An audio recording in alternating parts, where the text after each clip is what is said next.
Assalamualaikum warahmatullahi wabarakatuh. Perkenalkan, nama saya Aunia Frianustari dengan nomor induk mahasiswa 207200041. Saya dari program studi Tadris Biologi kelas 4B Fakultas Tarbiyah dan Keguruan Universitas Islam Negeri Sultan Taha Saifuddin Jambi.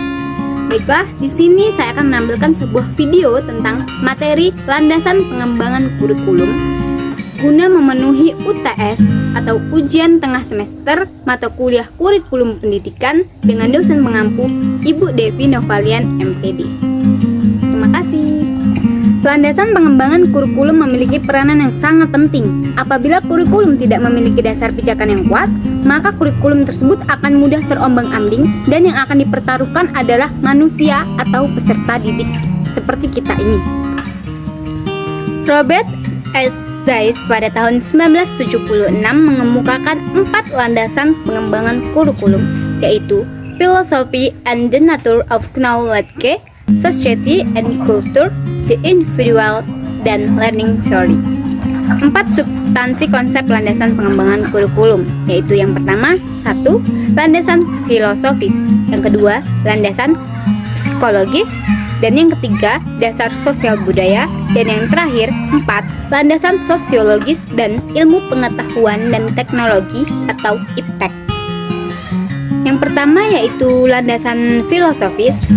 Dalam pengembangan kurikulum, landasan filosofis itu yaitu akan membahas dan mengidentifikasi landasan filsafat dan implikasinya dalam mengembangkan kurikulum. Selanjutnya yang kedua, landasan psikologis dalam pengembangan kurikulum yaitu akan membahas dan mengidentifikasi landasan psikologis dan implikasinya dalam mengembangkan kurikulum. Dan landasan sosiologis dalam ilmu pengetahuan dan teknologi dalam pengembangan kurikulum yaitu akan membahas dan mengidentifikasi landasan sosiologis, ilmu pengetahuan dan teknologi serta implikasinya dalam mengembangkan kurikulum. Yang terakhir, dasar sosial budaya. Sukma Dinata mengemukakan bahwa melalui pendidikan manusia mengenal peradaban masa lalu, turut serta dalam peradaban sekarang dan membuat peradaban masa yang akan datang. Maka, kurikulum yang dikembangkan sudah seharusnya mempertimbangkan, merespon, dan berlandaskan pada perkembangan sosial budaya dalam masyarakat, baik dalam konteks lokal, nasional, maupun global.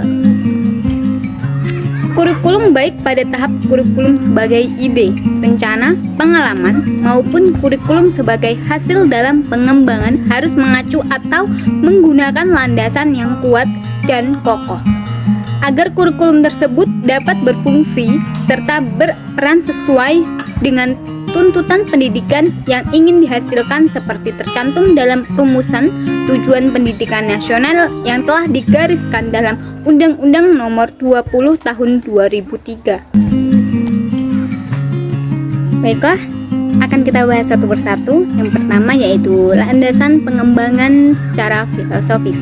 Menurut E. Mulyasa, pengembangan kurikulum 2013 secara filosofis berdasarkan A. Filosofi Pancasila yang memberikan berbagai prinsip dasar dalam pengembangan pendidikan.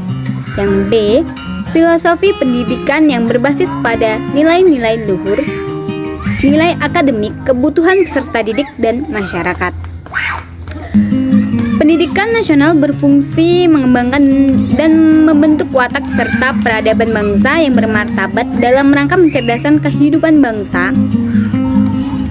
Baiklah, yang kedua yaitu landasan pengembangan secara psikologis. Teori belajar dijadikan dasar bagi proses belajar mengajar. Dengan demikian, ada hubungan yang erat antara kurikulum dengan psikologi belajar dan psikologi anak. Para ahli pengembangan kurikulum selalu menjadikan anak sebagai salah satu pokok pemikiran agar anak dapat belajar, dapat menguasai sejumlah pengetahuan, dapat mengubah sikapnya, dapat menerima norma-norma, dan dapat menguasai sejumlah keterampilan.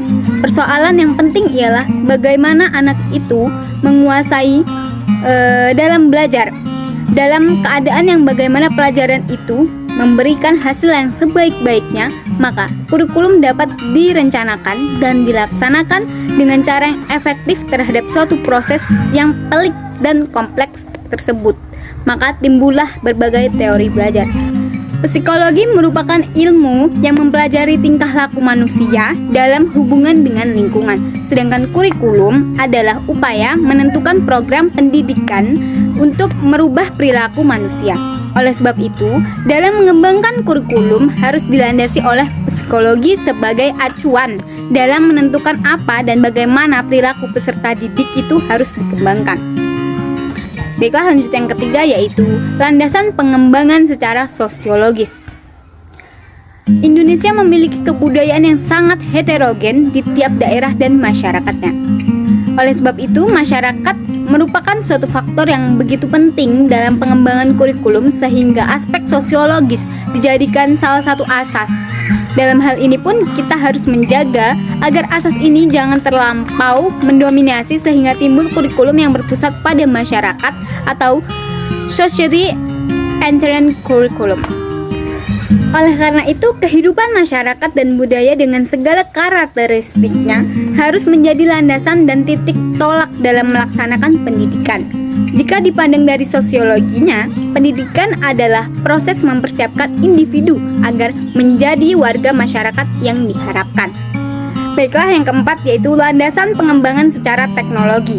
Ilmu pengetahuan adalah seperangkat pengetahuan yang disusun secara sistematis yang dihasilkan melalui riset atau penelitian. Sedangkan teknologi adalah aplikasi dari ilmu pengetahuan untuk memecahkan masalah teknologi, untuk memecahkan masalah-masalah praktis dalam kehidupan.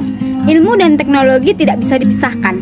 Baiklah, itu tadi video dari saya tentang menjelaskan materi konsep landasan pengembangan kurikulum guna memenuhi ujian tengah semester mata kuliah kurikulum pendidikan dosen mengampu Ibu Devina Valian. Mungkin hanya itu saja yang dapat saya sampaikan mengenai materinya, pembahasannya di dalamnya. Lebih kurangnya saya mohon maaf. Saya Auni Afrian Lestari. Saya akhiri, wassalamualaikum warahmatullahi wabarakatuh.